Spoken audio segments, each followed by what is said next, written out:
Buenos días a todos y felicitar a la organización, a Bebiom, a la Junta de Comunidades de Castilla-La Mancha por esta excelente iniciativa.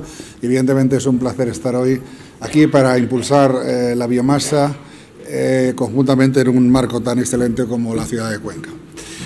En el tiempo disponible voy a intentar abordar estos 4 temas. Por un lado, ¿por qué es importante la biomasa? ¿De qué potencial disponemos? ¿Cómo abordar los retos que tenemos al abordar este potencial, la activación de este potencial y las posibles conclusiones? No sé si llega el micro o me pongo... Sí, le tienes ahí. No digo porque me da la impresión que no sé si llega. ¿Cuándo? Sí. ¿Se oye? Vale, perfecto. La primera cuestión, o si acaso lo cojo así, mejor. La bioenergía es la primera fuente de energía renovable a escala global y a escala de la Unión Europea. Es un factor que muchas veces es olvidado y estamos moviéndonos en el orden del 2/3, tanto a escala global como Unión Europea, España es menos, de la energía renovable. 1/3 de la humanidad, evidentemente no en nuestro país, pero 1/3 de la humanidad cocina con leña. Es un factor poco conocido.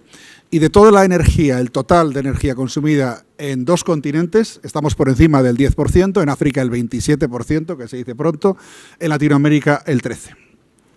Y contrariamente a estos datos, de todas las energías renovables, las que ya están operativas y las que se están desarrollando como la marina, la que menos atención ha recibido, tanto de atención política como presupuestaria e incentivos, ha sido la biomasa. Las otras, las que están en desarrollo, pero sobre todo las que ya son comerciales y competitivas, especialmente eólica y solar, la inversión que requieren en relación con el ahorro de emisiones de CO2, básicamente, que sería el parámetro a comparar, son mucho menos eficientes, requieren unas inversiones enormes.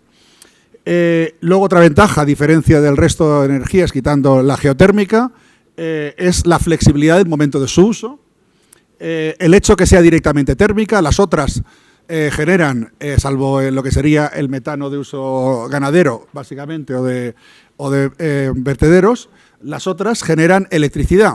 Y una buena parte de la energía que consumimos es térmica. Y como sabemos, cada paso de electricidad térmica o de térmica a electricidad, perdemos en este momento el 70% si no hay cogeneración en una dirección, en la otra no. Y luego es prácticamente a carbono neutral. Es cierto que para su acopio y para hacer los chips, las astillas y demás, hay una cierta input energético, que en este momento lo hacemos básicamente con gasoil, pero en proporciones muy pequeñas mientras no haya un transporte largo. Y evidentemente todo esto está dentro del marco del agotamiento de recursos fósiles, además del cambio climático. Aquí vemos a la izquierda todas las energías renovables tienen unos costes por kilovatio generado bajísimos.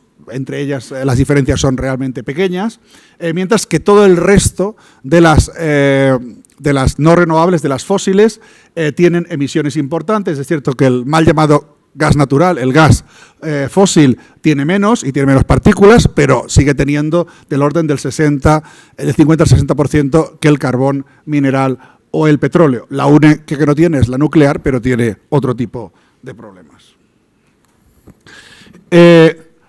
¿Por qué es importante? Pues el primer aspecto que quisiera destacar, y quizá por la organización a la que represento, al Colegio de Ingenieros de Monte, los profesionales del mundo forestal, son las fuertes sinergias positivas.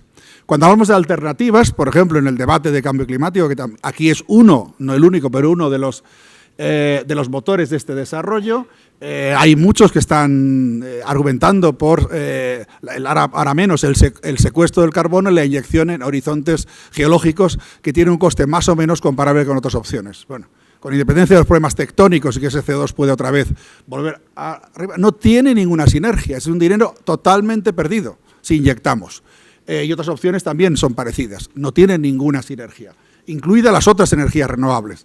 En este caso, generamos una energía que es potencia el desarrollo rural, está aprovechando unos recursos en este momento ociosos porque no hay demandas para ellos y en muchos casos, sobre todo en el mundo de la cadena de valor agropecuaria, son un problema, los transforman en oportunidad, cohesionan nuestros territorios, estamos a las puertas de la zona más despoblada de Europa, quitando Laponia, nos genera mucho más empleo en términos de inversión, ratio de inversión en empleos mucho mejores, nos reduce el riesgo de incendios en las zonas forestales porque aprovecha justo la biomasa, los productos que no hay demanda industrial, hay alguna zona con cierta confluencia y ciertos potenciales conflictos, pero en general puede aprovechar lo que nadie más genera. En contra de lo que se dice, aumenta la biodiversidad por abrir las masas y permitir un mayor desarrollo de sotobosque y de especies más nobles, mejora los paisajes, porque los paisajes abigarrados y abandonados no son de calidad, mejora el rendimiento hídrico.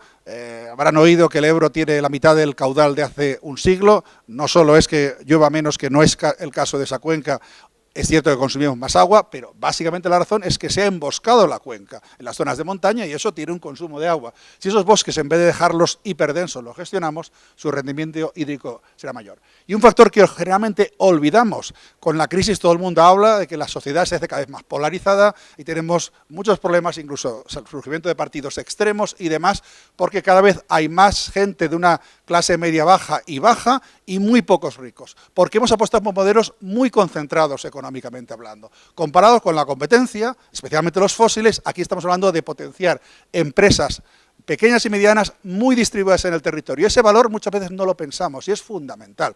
Hay países que incluso tienen, los centroeuropeos, ministerios, departamentos de la clase media, del Mittelstand, precisamente pensando en la importancia de esa clase media, que es el sustento de una sociedad democrática. Esos factores que realmente estamos infraestimando. Lo mismo pasa con la construcción en madera respecto al hormigón y al hierro, pero no es el tema de aquí. Tiene un nivel tecnológico asequible y modulable, lo que se ha comentado de la experiencia alavesa. No son grandes técnicas muy complicadas. En zonas lejanas al mar, porque probablemente las energías renovables físicas creo que al final acabarán siendo marinas, porque es donde hay mucha energía que no hemos resuelto técnicamente, pero algún día se resolverá, pero muchas zonas están lejos del mar. Hay zonas que son poco ventosas, donde la energía eólica no es rentable. Hay zonas que son muy nubosas.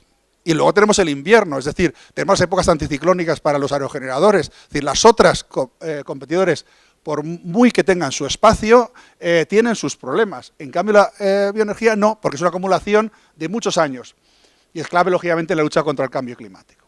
Todo ello se enmarca en una bioeconomía, que es un criterio mucho más amplio que el criterio de economía circular, que defienden básicamente los sectores fósiles, no solo energéticos, sino de material, para seguir haciendo lo mismo y conseguir al final las materias primas les vengan a través del circuito de la basura y de encima de forma gratuita. La bioeconomía es mucho más inclusiva porque incluye también los materiales. Y, lógicamente, la bioenergía es su primer escalón, que es fundamental, el primer escalón, y detrás viene la bioconstrucción y las biorefinerías entrando en la recuperación a través de materiales de origen vegetal, de plásticos, de textiles y demás, para evitar el consumo sobre todo de petróleo. En definitiva, se trata, en términos forestales, que no es la única fuente de bioenergía, de pasar de este tipo de masas abandonadas como tenemos en muchas zonas de nuestro país, a masas más abiertas, mucho más resilientes ante el caso de incendios, con mucha más capacidad de regenerarse si hay un incendio, donde los fuegos pueden pasar por debajo sin grandes problemas, donde tenemos árboles de más dimensión, lo cual es más biodiverso, mejor, más paisajístico, y la madera que producirán será también más competitiva. ¿De qué potencial disponemos? Bueno, el crecimiento forestal en España, de acuerdo con el inventario forestal, es de 45 millones de metros cúbicos, pero aprovechamos solo 18. Y aquí ven el mapa del grado de aprovechamiento del crecimiento, que en definitiva es el máximo que vamos a aprovechar sosteniblemente en un país. Y vemos como las zonas donde menos se aprovecha el potencial de crecimiento en Europa están situadas en la península ibérica, algo en el sur de Francia y en Italia, mientras que en el resto del continente se llega a porcentajes entre el 60 y el 100%, y en nuestro país estamos en porcentajes muy bajos. Es cierto que procedíamos de unos paisajes muy deforestados, cualquiera vea unas fotos antiguas en un bar de un pueblo, verá cómo el paisaje estaba mucho más deforestado y había que capitalizar, pero toda capitalización tiene un punto, tanto económicamente como físicamente sostenible. Si meramente porque hemos de capitalizar dejamos el monte abigarrado, como la foto que veíamos antes, no vamos a conseguir ese monte ideal, estructura ideal. Hemos de eliminar la competencia innecesaria, sobre todo en fases de climas más secos como a los que vamos. Por tanto, una vez ya hemos capitalizado bastante nuestros montes, tendríamos que subir a un porcentaje del 60% como mínimo del grado de aprovechamiento. Esos son 9 millones de metros cúbicos y eso es un equivalente y básicamente el 80-90% de eso es bioenergía, no es otra cosa, porque todavía no tiene una calidad para otros usos, 10.000 puestos de trabajo, una reducción en términos calóricos del 10% de las importaciones de petróleo y un aumento del PIB del 0,1, no es mucho, pero un sector tan minúsculo como el forestal puede aportar de forma importante.